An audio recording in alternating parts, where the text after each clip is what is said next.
qui vit au siècle des siècles, et ils jettent leur couronne devant le trône en disant, tu es digne de notre Seigneur et notre Dieu de recevoir la gloire, l'honneur et la puissance, car tu as créé toutes choses et c'est par ta volonté qu'elles existent et qu'elles ont été créées.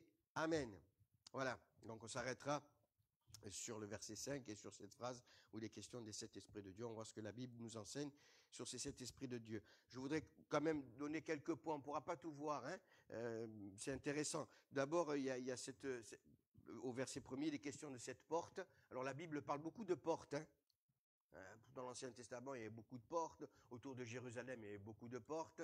Jésus lui-même dira, il dira dans l'évangile de Jean au chapitre 10, je crois que c'est au verset 6 ou 8, il dira, je suis la porte, et si quelqu'un entre, je suis la porte des brebis, si quelqu'un entre par moi, il sera sauvé, il pourra entrer, il pourra sortir, il trouvera des pâturages. Concernant la prière, ça a été souligné mardi, quand Jésus dit dans Matthieu chapitre 6, verset 6, mais quand tu pries, entre dans ta chambre, ferme ta porte, et prie ton Père qui est dans le secret, ton Père qui voit dans le secret te le rendra. On voit souvent la porte qui apparaît dans la parole de Dieu, même dans le livre de l'Apocalypse, dans le chapitre 3, vous vous rappelez, je voulais quand même le souligner, avec l'église de Philadelphie et l'église de Laodicée. Philadelphie, chapitre 3, bon, je vais assez rapidement pour m'arrêter sur le plus important là, en tout cas pour nous ce soir, le verset 7 ou verset 8, allez, il est question de la clé, donc il est question d'une porte. Verset 8, je connais tes œuvres, voici parce que tu as peu de puissance et que tu as gardé ma parole et que tu n'as pas renié mon nom, j'ai mis devant toi une porte ouverte que personne ne peut fermer. Quand on étudie l'église de Philadelphie, qui correspond à l'église fidèle de notre génération, la porte là, c'est la porte de l'évangélisation. Et la porte de l'évangélisation n'est pas fermée. La porte de la grâce et la porte de l'évangile. Amen. Amen. Il y a encore, si on devait comptabiliser, au lieu de comptabiliser les Covid, si on devait comptabiliser le nombre de sauvés par jour, eh bien, on serait aussi interpellé et un peu plus que même avec tout ce qui se passe. Hein. Le Seigneur agit, c'est la porte de la grâce, c'est la porte qui est ouverte, et le Seigneur, c'est lui qui pourra l'ouvrir et c'est lui qui pourra la fermer. Il y a une autre porte qui apparaît aussi, je tenais à le souligner, ça c'est Philadelphie, église fidèle, Laodicée, église entre guillemets infidèle, l'église qui est tiède, et vous savez ce que dira le Seigneur, toujours dans le chapitre 3 au verset 20, du livre de l'Apocalypse, voici je me tiens à la porte, Dieu n'y est plus dans cette génération. On n'a pas étudié, mais à l'occasion, on étudiera Philadelphie et Laodicée. Ce sont les deux derniers courants de l'Église. C'est-à-dire qu'il y aura le courant qui va s'appuyer sur la parole, peu de puissance, mais tu as gardé ma parole, j'ouvre la porte est toujours ouverte. Et puis Laodicée, c'est l'Église qui est tiède. Et l'Église où le Seigneur n'y est même plus. Et je relisais le texte, je me posais la question, mais ça veut dire que dans certaines églises, Dieu n'y est pas. Au jour d'aujourd'hui. Il y a tout ce que vous voulez, mais Dieu n'y est pas. Il se tient à la porte. Il se tient à la porte et il frappe. Souvent, on se sert de ce verset pour l'évangélisation, mais c'est un verset qui parle de l'Église. Dieu a été mis à la porte. Et il dit, je me tiens à la porte et je frappe. Je voudrais bien rentrer. Vous voyez ? Bon, je ferme la parenthèse, ce passage. Et ce qui m'a touché aussi, 4h30 du matin, je réfléchissais et je dis, mais j'aurais dû prêcher que là-dessus, même sans parler des 7 esprits. C'est ce qui se passe là avec Jean dans le verset 1 et verset 2. Si Dieu a révélé, pour moi c'est devenu comme quelque chose de clair, une certitude. Si Dieu a révélé ce livre de l'Apocalypse à Jean, c'est parce que d'abord il a mis en priorité Jésus. Et je me suis dit, il faut que je le dise ça. Si on veut voir les choses avancer en tout et pour tout, il faut mettre Jésus en premier. Là on le voit dans le descriptif du chapitre 1er du livre de l'Apocalypse, il voit d'abord Jésus. Il entend et il voit. On l'avait vu ça il y a quelques semaines en arrière. Il entend et il voit. Et à partir de là, Dieu lui montre ce qui va se passer dans l'histoire de l'Église et Dieu lui montre tout le livre de l'Apocalypse. Et là, c'est encore la même chose, c'est répétitif. Au chapitre 4, il entend et il voit. Et c'est à partir de là qu'il voit le trône, les 24 vieillards, les 4 êtres vivants, etc., etc. Et frères et sœurs, si vous voulez que, si on veut que notre foi s'affermisse, il faut d'abord voir Jésus et entendre Jésus. Si on veut plus d'amour, il faut voir Jésus. Si on veut mieux prier, il faut voir Jésus. Si on veut manifester toutes les vertus du Seigneur, il faut voir Jésus. C'est pas compliqué. Vous savez, on peut prier, et des fois, bon, j'ai plus de cheveux, hein, ça va, mais on prie et puis, mais il faut d'abord voir Jésus. Si je vois Jésus, d'abord je vais être un peu plus court dans ma prière, parce que je serai dans la présence de Dieu et c'est différent. Si j'entends Jésus, je vois Jésus, vous voyez, et on va être précis, on va être... Je me dis, mais Seigneur, pardonne-moi, j'ai demandé pardon, hein, ça va travailler jusqu'au lever du jour. Et des fois, on ne voit pas Jésus. Et on veut l'exaucement. Mais s'il a eu cette révélation déjà de ce qu'on a lu là dans ce passage, c'est parce qu'il a d'abord entendu et qu'il a vu le Seigneur. Amen. Et après, il voit les 24, il voit les 4, et il voit la suite, etc., etc. Mais je me dis, mais c'était bon pour Jean, mais c'est bon pour chacun d'entre nous. Amen. Est-ce que je vois Jésus avant que je prie? Est-ce que j'entends Jésus? C'est peut-être matérialisé ça, hein, ce que je dis là. Mais vous comprenez, spirituellement, est-ce que je vois Jésus? Est-ce que j'entends Jésus? Et si je le vois et je l'entends, alors là, je vais être efficace dans tout ce que je vais faire. Dans mon service, dans la prière, dans la louange, dans l'adoration, dans le témoignage. Avant de témoigner, il faut que je voie Jésus. Si je vois Jésus, si j'entends Jésus, je suis efficace. Amen. Vous êtes d'accord? Allez, je vais un peu plus vite. Ensuite, alors, il voit pas le Seigneur, parce qu'on ne peut pas le voir, le Seigneur. Vous êtes d'accord? Vous avez vu ce qu'il voit? C'est une métaphore, c'est une image du Seigneur. Il voit quoi? Il voit, on va le lire, aussitôt il fut saisi, voilà, il y avait un trône dans le ciel, et sur ce trône, quelqu'un était assis. Ouais, quelqu'un était assis. Celui qui était assis avait l'aspect d'une pierre de jaspe. Voilà, ça c'est la métaphore. Une pierre de jaspe et de sardoine. Et le trône était environné d'un arc-en-ciel semblable à de l'émeraude. Il voit le Seigneur là, il voit une pierre de jaspe. Et quand on regarde ce que c'est que on dit la jaspe? Le jaspe, d'accord. Cette pierre de jaspe, elle est transparente. Et ça nous parle de la gloire du Seigneur. Dans le texte, la pierre de jaspe, transparente, limpide, Jésus sans péché, c'est la gloire du Seigneur. Ensuite, il voit quoi? Il voit de la sardoine. La sardoine, c'est le contraire, c'est rouge, ça nous parle du jugement. Et j'ai regardé sur le pectoral du sacrificateur, il y avait les 12 pierres, vous vous rappelez? Et la première pierre, je vous la donne en mille, c'est quoi? C'est la pierre de jaspe, la transparente, hein, qui correspond à la tribu de qui? Ah, c'est dur ça c'est vrai, je reconnais. C'est Ruben. Et la dernière, la pierre de sardoine, c'est la dernière, c'est la 12e, qui correspond à la tribu de Benjamin. Voilà. Et on peut faire encore ce parallèle, le commencement et la fin. Et la fin, ça sera le jugement, etc. La pierre de sardoine, c'est rouge et c'est le jugement. Et je vais vite parce qu'il y a beaucoup de choses à souligner. Je ne pourrais pas tout souligner. C'est pas possible. Ensuite, il voit les 24 vieillards. Vraiment, je résume. Les 24 vieillards, ça nous parle des 12 tribus et des 12 apôtres. D'abord, les 24 trônes, les 24 vieillards. Et ces 24 vieillards-là, ça correspond à l'ancienne alliance qui glorifie les sauvés de l'ancienne alliance et les sauvés de la nouvelle alliance qui glorifient le Seigneur. 12 et 12, 24, ça va? Ensuite, il est question des quatre êtres vivants. Alors là, on verra peut-être plus tard le lion, le veau, la face d'homme et l'aigle. Il y aurait des richesses là. Mais il y a Alors là, ça nous parle des créatures à la fois célestes qui adorent le Seigneur. D'ailleurs, il est dit Saint, Saint, Saint est l'Éternel. Ésaïe chapitre 6, verset 2. Je crois que je l'ai donné, non?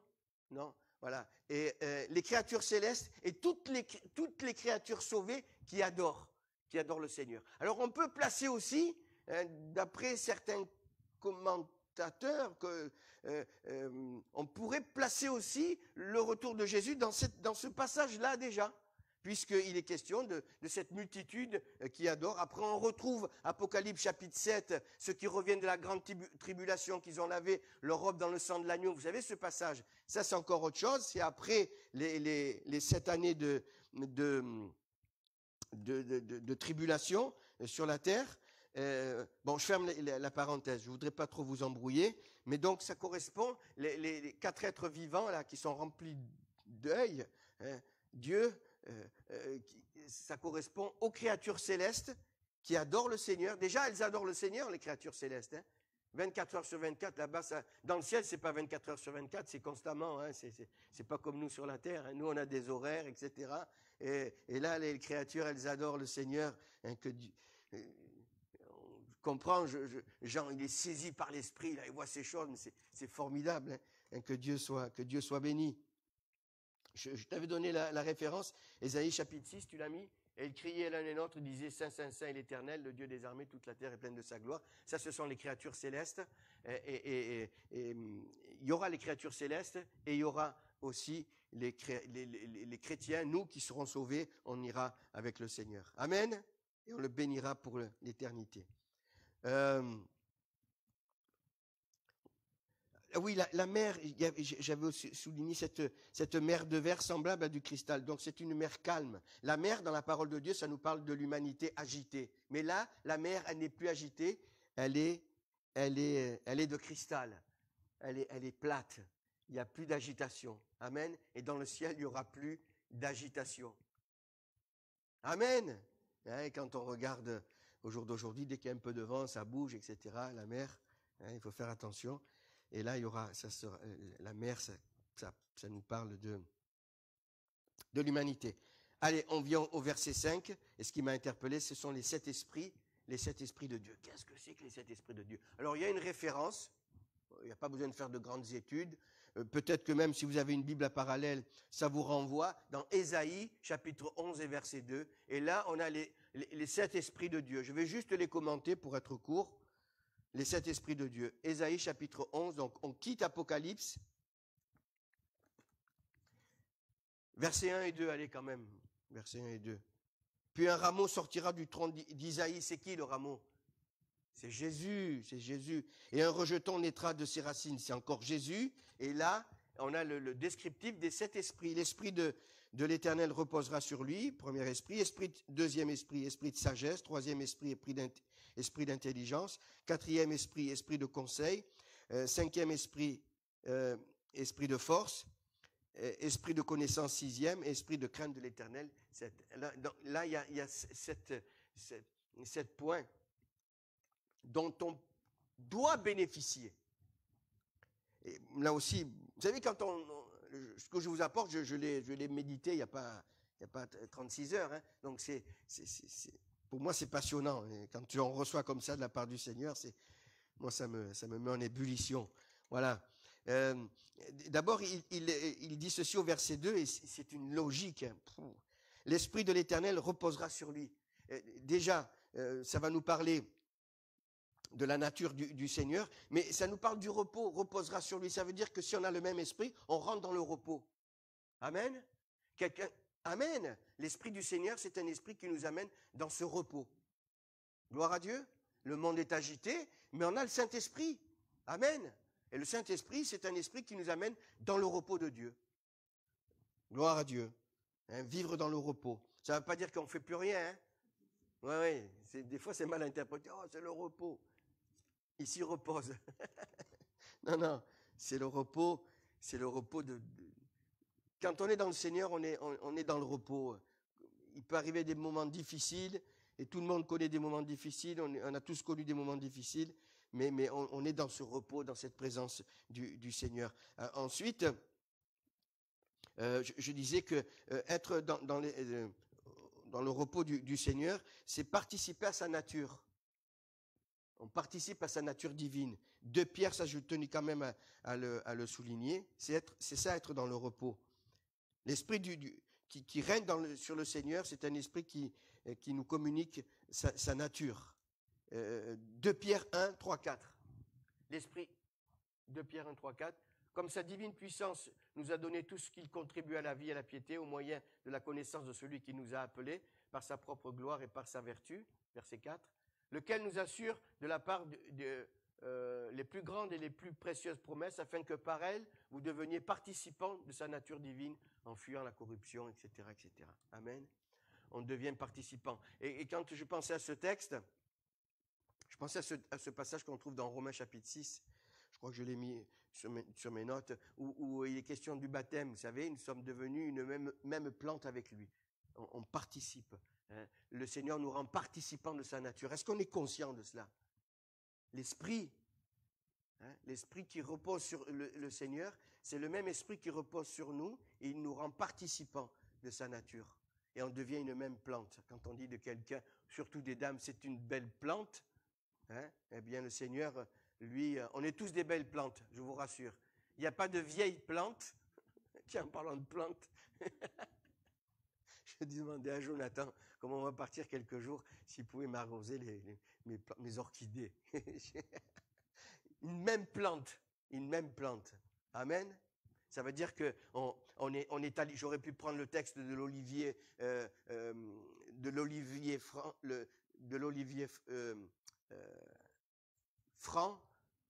de l'olivier sauvage qui est greffé sur l'olivier franc. Hein, on devient participant de la nature de Christ. Hein, que Dieu soit béni. Ensuite, esprit de sagesse. Esprit de sagesse. Éphésiens chapitre 1er, verset 17. Amen. Et c'est le même esprit, hein, la sagesse. On a besoin de la sagesse, non? C'est ce qui est écrit. Afin que Dieu, le Dieu de notre Seigneur Jésus-Christ, le Père de gloire, vous donne un esprit de sagesse et de révélation dans sa connaissance. Un esprit de sagesse.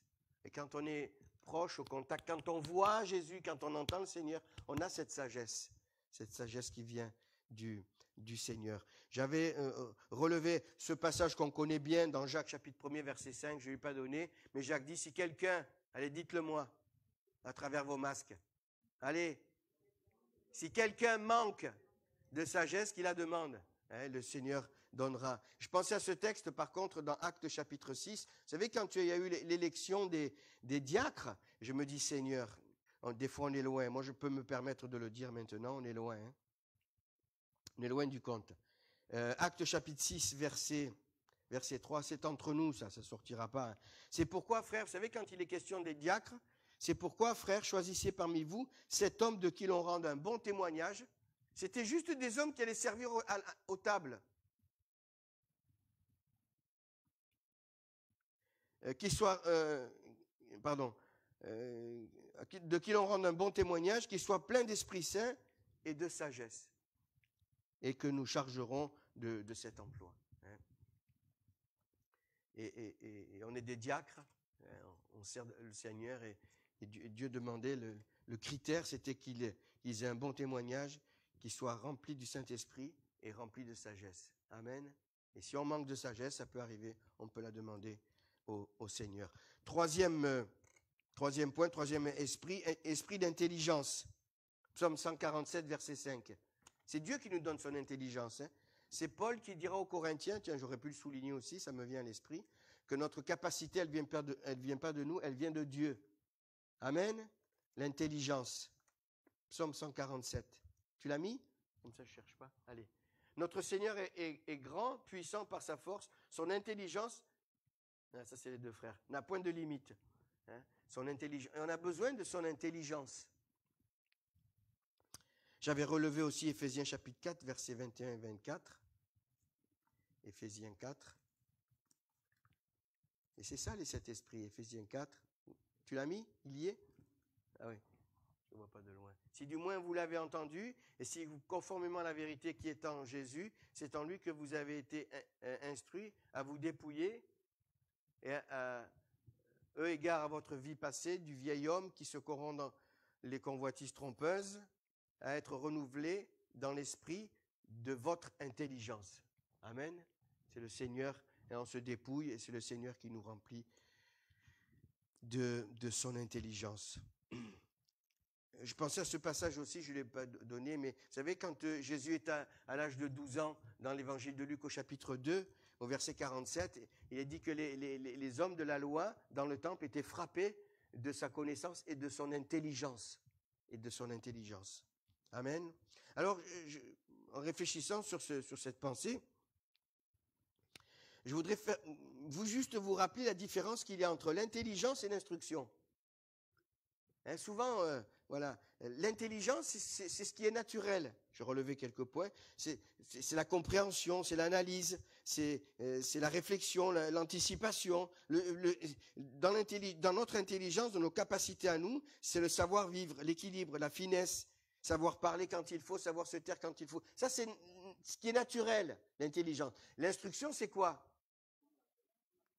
C'est ce qu'on apprend, c'est ce qu'on étudie. Voilà, on peut apprendre. Alors, on peut être très instruit et pas être intelligent.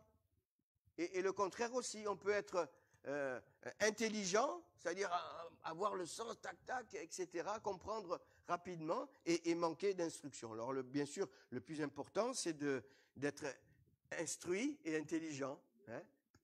Parce que des fois on dit oui, mais il est instruit, mais on l'entend des fois des hommes politiques ou quoi, ou autre chose, hein, mais il est instruit, mais il est bête. Ouais, hein. Tandis que si on a l'instruction et l'intelligence, alors là c'est la richesse, hein, et Dieu veut nous donner son intelligence, et c'est pas interdit d'être instruit. Amen. Hein. Je pense, hein, j'ouvre 30 secondes, une parenthèse, quand il est question de l'école biblique, moi je sais que ça me manque, hein, cette instruction d'apprendre. Après, Dieu nous aide dans la recherche, etc. Après, on sent bien que c'est l'Esprit qui nous montre, mais quand il y a l'instruction, quand il y a les études, etc., c'est bien mieux aussi. Hein, mais ce qu'il faut, c'est les deux. Ensuite, esprit de conseil. C'est-à-dire que le Seigneur ne va pas nous forcer. Esprit de conseil, il ne va pas nous forcer, il va nous conduire, il va nous solliciter, il va nous demander. Hein, c'est ce qu'on retrouve dans Actes chapitre 16, versets 6 et 10, je l'ai souligné il n'y a pas si longtemps que ça, quand le Saint-Esprit a empêché Paul d'aller en Phrygie. À 2 reprises, il dit qu'il a été empêché, et ensuite il a traversé, il a été en Macédoine. Le Seigneur nous conseille, je l'ai mis juste avant de partir, ça m'est revenu à l'esprit, Apocalypse 3, 18, où il est dit que, justement pour la Odyssée, le Seigneur dit, je te conseille d'acheter de moi, c'est un conseil, je t'oriente, je te dirige, je t'aide à marcher, c'est ce qu'il dit, je te conseille d'acheter de moi, de l'or éprouvé, etc., etc. Et je pensais à ce texte qui va bien sûr comme un gant, c'est dans Galates chapitre 5, verset 16, où le Seigneur dit, marchez selon l'esprit, et vous n'accomplirez pas les désirs de la chair. Le Seigneur va nous conduire, va nous diriger, va nous solliciter pour prendre ce chemin. Amen. Ça, c'est l'Esprit de Dieu. Et on a besoin du conseil du Seigneur. Ensuite, il est question de l'esprit de force. Le 5e point dans les 7 esprits de Dieu, l'esprit de force. Alors ça, c'est facile. Acte 1.8. Acte 1.8. Vous recevrez une puissance, c'est la puissance du Saint-Esprit, hein, l'esprit de force. C'est pas notre force à nous, hein. Si on a la force de Samson, on va pas aller loin. Mais vous recevrez une puissance, le Saint-Esprit survenant sur vous, et vous serez mes témoins à Jérusalem, dans toute la Judée, dans la Samarie, jusqu'aux extrémités de la terre. On a besoin de cette puissance du Saint-Esprit. Amen. Amen. Ensuite, connaissance, esprit de connaissance de sa parole. Dieu nous révèle sa parole. Hein. Regardez, là aussi, il est question du Saint-Esprit. Jean chapitre 16, ce sont des versets qui sont adaptés. Hein. Jean 16, 13, 14. Il est dit ceci. Tu l'as mis, non, il y est. Quand le consolateur sera venu, l'Esprit de vérité, Il vous conduira dans toute la vérité, car il ne parlera pas de lui-même, mais il dira tout ce qu'il aura entendu, et il vous annoncera les choses à venir. Il me glorifiera parce qu'il prendra de ce qui est à moi, et il vous l'annoncera. Amen. Et on a besoin de cette révélation de la parole, de la connaissance. Alors bien sûr, alors que je réfléchissais ce matin, et une partie de cet après-midi, de suite il m'est venu ce texte de 1 Corinthiens 8, 1, la connaissance enfle, verset 1er, mais l'amour édifie. À la limite, si on a la connaissance avec l'esprit et l'amour, d'accord, mais si on n'a que la connaissance, et le Seigneur, quand on lit les évangiles, il a combattu les pharisiens, ils connaissaient, mais seulement il manquait de charité, il manquait de compassion, il manquait d'amour, et Jésus les a combattus. Que Dieu nous garde cette connaissance qui peut enfler. Et puis la crainte de l'Éternel nous apprend à obéir et à dépendre du Seigneur. C'est important, c'est la crainte de l'Éternel. Je pensais juste à ce texte qui m'est revenu à l'esprit aussi de suite. C'est Exode chapitre 1er, verset 21. Vous savez où il est question des sages-femmes? Quand le pharaon est mort et le nouveau pharaon ne connaissait pas Joseph, il a eu peur, le peuple augmentait, le peuple était encore en esclavage. Exode 1, Exode 2, c'est Moïse qui prend la fuite. Et Exode 3, c'est l'appel avec la délivrance un peu plus tard. Mais Exode 1, c'est Pharaon qui dit, vous allez tuer tous les garçons, tous les mâles. Et puis, regardez ce qu'il est dit au verset 21. Parce que les sages-femmes avaient eu la crainte de Dieu, moi, c'est un verset que j'aime, ça. Et sans parler comment dirais-je, de doctrine de prospérité, mais quand même. Parce que les sages-femmes avaient eu la crainte de Dieu fit prospérer leur maison. Dieu fit grandir leur maison. Pourquoi? Parce que le Seigneur a vu la crainte. Et au verset 17 aussi, il y a encore un texte verset 17, mais les sages-femmes craignirent Dieu et ne firent quand même, elles craignaient vraiment le Seigneur, elles aimaient vraiment le Seigneur parce qu'elles ont désobéi à Pharaon, elles ne firent point ce qu'il leur avait dit, le roi d'Égypte, elles laissèrent vivre les enfants. Et c'est là qu'au Exode 2, il y a la naissance de Moïse, il a été élevé par la fille de Pharaon, etc. Mais il y a eu cette crainte. Et je termine avec un dernier passage, 2 Corinthiens 7, 1. Cette crainte de Dieu nous aide à finir. J'aime bien aussi ce texte-là. Je ne m'y étais pas trop arrêté. 2 Corinthiens, chapitre 7, verset 1. Regardez ce qu'il est dit. Quand même, comme quoi que des fois on passe sur les lectures comme ça. Ayant donc de telles promesses, bien-aimés, purifions-nous de toute souillure de la chair et de l'esprit, en achevant notre sanctification dans la crainte de Dieu. Amen. Et ce verset, il m'a fait beaucoup de bien. On est en formation, on est en marche, toujours avec le Seigneur. Et notre sanctification, elle s'achève par la crainte de Dieu. Amen. Et au plus on va craindre le Seigneur, au plus notre sanctification augmentera. Et ça a été souligné, encore mardi, que sans la sanctification, ça a été souligné ou pas? Sans la sanctification, nul ne verra le Seigneur. Et cette sanctification, la crainte de Dieu, va m'amener à cette sanctification. Que celui qui est saint, c'est Apocalypse 22, que celui qui est saint se sanctifie encore. Amen. Et pour cela, il nous faut cette crainte du Seigneur. Et vous savez, entre nous, là, c'est ce qui manque le plus au jour d'aujourd'hui. Les gens, même au sein même du peuple de Dieu, on se dit, mais Seigneur, où elle est la crainte? Notre pasteur nous le disait il y a quelques jours de cela. Jésus, c'est pas un copain, c'est pas un pote. C'est le Seigneur des Seigneurs. C'est celui qui est venu jusqu'à nous, qui a changé notre vie. Amen. Et il faut qu'il y ait ce respect. La crainte de Dieu, c'est pas la peur du gendarme, c'est le respect du Seigneur. Amen. Et cette crainte, elle va nous amener dans la sanctification, dans la sainteté. Que Dieu soit béni. Voilà ce que je voulais partager un petit peu avec vous à la lecture de ce texte. J'y reviendrai parce que c'est intéressant. Il y a les 4 êtres vivants avec le lion. Le lion, il y a 2 interprétations dans le lion. Il y a à la fois le Seigneur et à la fois le diable. Et c'est pas étonnant parce que le diable, lui, se déguise en ange de lumière. Voilà, vous avez tout compris. Amen. Juste une pensée pour la prière. J'ai à cœur de vous demander, de prier, certainement que vous le faites, mais de prier pour la rentrée, pour la reprise. Hein, pour qu'on puisse avoir un peu plus d'ouverture au niveau de l'Église, au niveau des enfants, mais priez pour la rentrée, priez pour ceux qu'on ne voit pas souvent, qu'on ne voit plus depuis l'ouverture, dites. Il y en a qu'on ne voit plus depuis même les Zooms. Il y avait toujours le bon noyau, mais moi, ça me fait mal de savoir qu'il y en a qui sont comme ça dans la nature, on ne sait pas ce qu'ils deviennent. Hein. Après, on prie pour les malades. Moi, j'ai mis quelques noms. Madame Esminger, Jocelyne, Claude, Madame Navarrete, Madame Criado et certainement tant d'autres qui ont besoin de la grâce de Dieu. Mais prions aussi pour cette reprise.